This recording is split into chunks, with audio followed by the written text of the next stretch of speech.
सबसे पहले रणजीत सिंह के मोबाइल से ही ये निकला है, ये पेपर आउट हुआ है। आपको याद होगा कि 2017 में कर्मचारी चयन आयोग का पर्चा लीक हुआ था इसी बिहार में, और उसमें श्री सुधीर कुमार बहुत सीनियर आईएएस हैं, बिहार के 87 बैच के हैं। उनको सीनियर एसपी पटना ने पूछताछ के लिए बुलाया और पूछताछ के बाद गिरफ्तार किया। उस जांच में इतनी फुर्ती दिखाई गई, और इस जांच में लगता है कि जो पूरा नीतीश कुमार ने अपनी ताकत भिड़ा दी है ये रणजीत कुमार सिंह को बचाने के लिए, क्योंकि मामला ये भी है कि रणजीत सिंह की यदि गिरफ्तारी होती है तो उसकी आँच नीतीश कुमार पर भी आ जाएगी। फिर कि क्या इसने कोचिंग इंस्टीट्यूट खोलने के पहले बिहार सरकार की लिखित अनुमति ली थी? क्योंकि जो भी सरकारी अधिकारी होते हैं, आईएएस हो, आईपीएस हो या कोई हो, उनकी कुछ सेवा शर्तें होती हैं, सर्विस रूल्स होते हैं, उससे वो बाहर नहीं होते हैं। मामलों में ईमानदारी होती तो सबसे पहले रणजीत कुमार सिंह की ये होती, गिरफ्तारी होती। कि अभी जो जांच कर रही है ईओडब्ल्यू, ये तो मैं बार बार कह रहा हूँ कि ऑपरेशन लीपापोती है ना। इतनी मंथर गति से जांच हो रही है, कछुआ चाल से जांच, कि ये जांच तो लगता है एकदम अनिश्चित काल तक चलेगी। और सरकार की रणनीति ये है नीतीश कुमार की कि जांच को धीमे धीमे चलाओ, कुछ समय बाद ये मामला ठंडा हो जाएगा, 1 महीने में। नमस्कार, आप देख रहे हैं लाइव बिहार, मैं आपके साथ रूपम। अभी बीपीएससी का मुद्दा तो आप लोग जान ही रहे हैं कि किस तरह से क्वेश्चन लीक हुआ और उसके बाद जांच की प्रक्रिया शुरू है। जांच की प्रक्रिया तो शुरू है, लेकिन इतनी धीमी गति से जांच हो रही है कि अब एग्ज़ाम कब होगा ये तो पता नहीं, क्योंकि जब तक पूरा फाइनल रिजल्ट नहीं आ जाता है जांच में तब तक एग्ज़ाम नहीं होगा। और बच्चों पर क्या असर पड़ रहा है वो तो आप लोग देख ही रहे हैं। चलिए, इसी मुद्दे पर बात करने के लिए आज हम पूर्व आईपीएस अमिताभ दास सर के पास आए हुए हैं और इनसे जानते हैं कि अगर आप एज ए आईपीएस अगर आप रहते तो ये जांच की प्रक्रिया कैसे होती और कैसे जल्दी तरह से होती कि बच्चों पर इफ़ेक्ट नहीं पड़ता, क्या कहेंगे सर आप? देखिए, अभी जो जांच कर रही है ईओडब्ल्यू, ये तो मैं बार बार कह रहा हूँ कि ऑपरेशन लीपापोती है ना। इतनी मंथर गति से जांच हो रही है, कछुआ चाल से जांच, कि ये जांच तो लगता है एकदम अनिश्चित काल तक चलेगी। और सरकार की रणनीति ये है नीतीश कुमार की कि जांच को धीमे धीमे चलाओ, कुछ समय बाद ये मामला ठंडा हो जाएगा, 1 महीने में, 1.5 महीने में, और उसके बाद जब ठंडा हो जाएगा तो मामले को चुपचाप दफना दिया जाएगा। यही सरकार की रणनीति है। अब देखिए इसमें कितनी बड़ी बड़ी चूक कर रही है ईओडब्ल्यू। ये जो रणजीत कुमार सिंह है आईएएस, इनका कितना संदिग्ध आचरण सामने आ रहा है।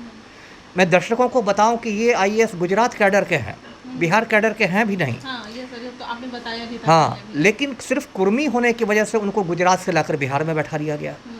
अच्छा, ये बंदा बीपीएससी का कोचिंग चलाता है, मिशन 50 या ऐसे ही कुछ नाम है। अब ये सवाल उठता है, ईओडब्ल्यू को इस बिंदु पर जांच करनी चाहिए कि क्या इसने कोचिंग इंस्टीट्यूट खोलने के पहले बिहार सरकार की लिखित अनुमति ली थी? क्योंकि जो भी सरकारी अधिकारी होते हैं, आईएएस हो, आईपीएस हो या कोई हो, उनकी कुछ सेवा शर्तें होती हैं, सर्विस रूल्स होते हैं, उससे वो बाहर नहीं होते हैं। अच्छा, ये उन लोगों को जो शर्तें होती हैं उसके अनुसार क्या इस तरह की कोचिंग संस्थान चलाने की कोई अनुमति नहीं रहती है? नहीं, कोई भी यदि आप अपने इससे नौकरी से हट के यदि कोई भी आप काम करते हैं, एक पुस्तक तक आप लिखते हैं तो आपको लिखित अनुमति ही चाहिए, है ना। क्योंकि इस कोचिंग संस्थान की ओट में बहुत सारे अनैतिक कार्य भी हो सकते हैं। तो लिखित अनुमति उन्होंने ली थी कि नहीं, ये बहुत बड़ा जांच का बिंदु है। अच्छा, पहला जांच का बिंदु ये हाँ, रखते हैं। दूसरा ये है कि अगर ईओडब्ल्यू में ईमानदारी होती तो सबसे पहले रणजीत कुमार सिंह की ये होती, गिरफ्तारी होती।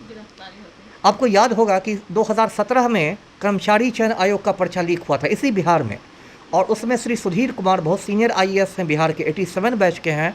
उनको सीनियर एसपी पटना ने पूछताछ के लिए बुलाया और पूछताछ के बाद गिरफ्तार कर लिया गया। क्योंकि आप चेयरमैन हैं और पेपर लीक कर गया है, जबकि कोई ठोस सबूत नहीं था, और उनको 3.5 साल जेल में रहने पड़े। तो उस जांच की तुलना आप इस जांच से कीजिए। उस जांच में इतनी फुर्ती दिखाई गई, और इस जांच में लगता है कि जो पूरा नीतीश कुमार ने अपनी ताकत भिड़ा दी है ये रणजीत कुमार सिंह को बचाने के लिए। क्योंकि मामला ये भी है कि रणजीत सिंह की यदि गिरफ्तारी होती है तो उसकी आँच नीतीश कुमार पर भी आ जाएगी। फिर सवाल ये उठेगा कि इनमें क्या विशेषता थी कि आपने इनको गुजरात से बिहार मंगा लिया।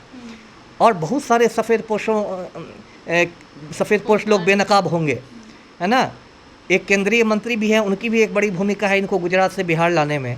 तो पूरा जो इनका गिरोह है वो बेनकाब हो जाएगा, सरकार हिल जाएगी बिहार की। इसलिए ये लोग रणजीत सिंह पर हाथ नहीं डाल रहे हैं, जबकि उसके लंगोटिया मित्र कोई कृष्ण मोहन है, उसकी गिरफ्तारी हो चुकी है। सबसे पहले रणजीत सिंह के मोबाइल से ही ये निकला है, ये पेपर आउट हुआ है। तो ये सारी बातें हैं। अब देखिए ईओडब्ल्यू की अनुसंधान में कितनी कमी है। इन लोगों ने आज तक मेरा, जबकि 9 तारीख को ही एफआईआर दर्ज हुआ और आज ये 20 तारीख है, आज तक इन लोगों ने मेरा बयान नहीं दर्ज किया है। जबकि मैं लगातार बोल रहा हूँ, मेरा इंटरव्यू लाखों लोग देख रहे हैं। तो कायदे से तो ईओडब्ल्यू का जो भी आईओ है, जो केस का अनुसंधान करता है, उसको आकर मेरा बयान दर्ज करना चाहिए, केस डायरी में मेरी बात लिखनी चाहिए। लेकिन ये लोग सच्चाई से इतना घबराते हैं कि ईओडब्ल्यू के किसी पदाधिकारी ने मुझसे संपर्क नहीं किया है, कोई केस डायरी में मेरी बात लिखने को तैयार नहीं है। तो इस तरह से तो ये ऑपरेशन लिपापोती चल रही है। सच्चाई से घबरा रहे हैं, क्योंकि ये झूठ की इमारत है। इनको सच का एक झोंका चलेगा तो ये झूठ की इमारत भरभरा कर गिर जाएगी, इसलिए जा रहे हैं। क्योंकि मैं तो खरी बात कहता हूँ ना, तो मैं तो खरी बात कहूँगा, वो सभी लोगों को बेनकाब कर दूँगा। इस डर से ये लोग मेरे पास आ नहीं रहे हैं। जी सर, अगर रणजीत सिंह को आप बुलाते, उनसे इंक्वायरी करते, उसके बाद आप क्या करते हैं? अगर उनका साक्ष्य अगर नहीं मिल पाता या मिलता तो उसके बाद आप किस तरह? यदि साक्ष्य नहीं मिलता तो कोई बात ही नहीं है, लेकिन यदि साक्ष्य मिलता तो गिरफ्तारी होती। कोई भी हो, आईएएस हो या कोई भी हो, कानून के ऊपर नहीं है। यानी कि आपका कहने का मतलब है कि आप जो कह रहे थे कि जल्द से जल्द पहले उनको बुलाकर पूछताछ की जाती, नहीं तो वो साक्ष्य मिटाने की कोशिश। जी बिल्कुल। कल किसी ने मुझे बताया कि जो उनके कोचिंग इंस्टीट्यूट का फेसबुक पेज था, उसको उन्होंने डिलीट कर दिया है।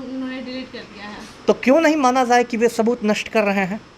और सबसे पहले तो राज्य सरकार को करना चाहिए, तो 15 मिनट का काम है। 15 मिनट के अंदर राज्य सरकार को अधिसूचना जारी करनी चाहिए, नोटिफिकेशन निकालना चाहिए और उनको बिहार से वापस गुजरात भेज देना चाहिए।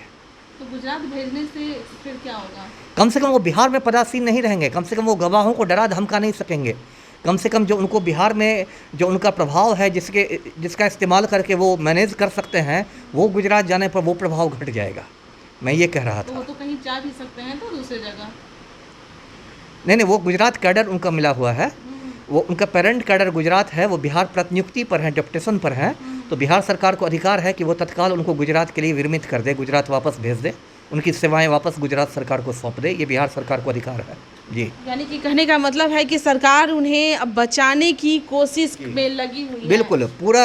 पूरा ये ऑपरेशन लिपापोती चलाई जा रही है, जिससे बड़ी बड़ी मछलियों को, बड़े बड़े घड़ियालों को बचा सके।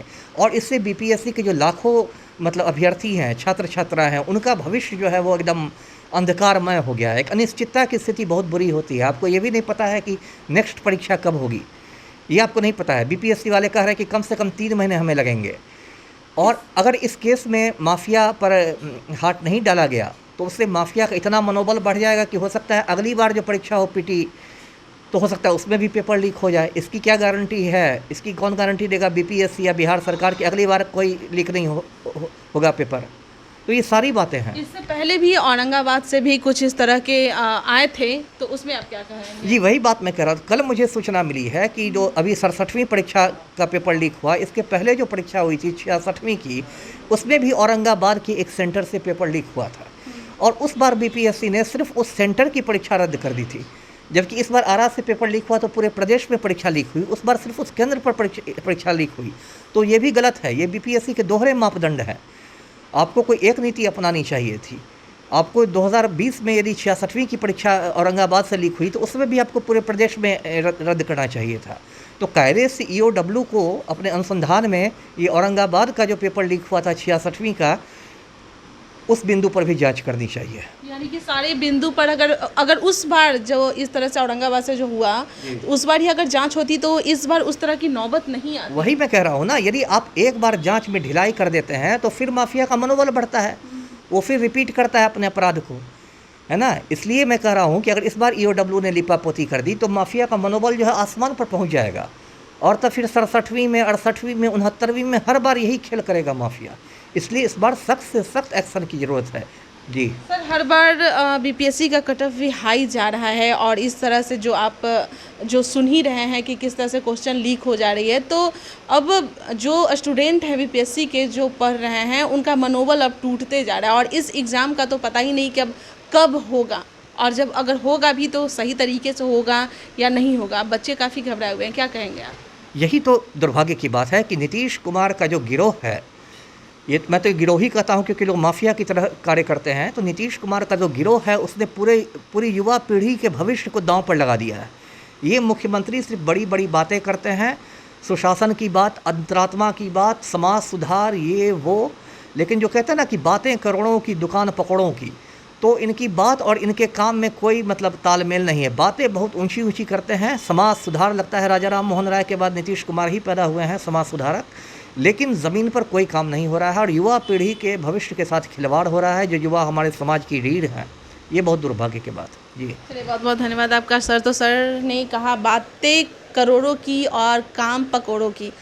तो आप सुन रहे थे, हमारे साथ अमिताभ सर हैं और वो जुड़े हुए थे और उनका कहना है कि अगर जो पहले बीपीएससी में औरंगाबाद में जो इस तरह के जो काम हुए थे, क्वेश्चन का मामला जो आया था, अगर उस समय ही जांच होता तो इस बार का इस तरह का क्वेश्चन लीक नहीं होता। और अगर जब अभी भी अगर क्वेश्चन लीक का जो मामला है अगर सही तरीके से जांच बैठाया जाए तो ये संबंध जो औरंगाबाद में जो क्वेश्चन लीक हुआ था उससे ज़रूर वह संबंध बैठेगा और कहीं ना कहीं जो क्वेश्चन लीक में जो भी लोग संलिप्त हैं वो ज़रूर सामने आएंगे। फिलहाल के लिए बने रहें लाइव बिहार के साथ। जैसे ही कुछ और भी साक्ष्य इसके मिलते हैं हम आप तक ज़रूर भी पहुंचाने की कोशिश करेंगे। तब तक के लिए धन्यवाद। लाइव बिहार यूट्यूब पर सब्सक्राइब और फेसबुक पर लाइक ज़रूर करें।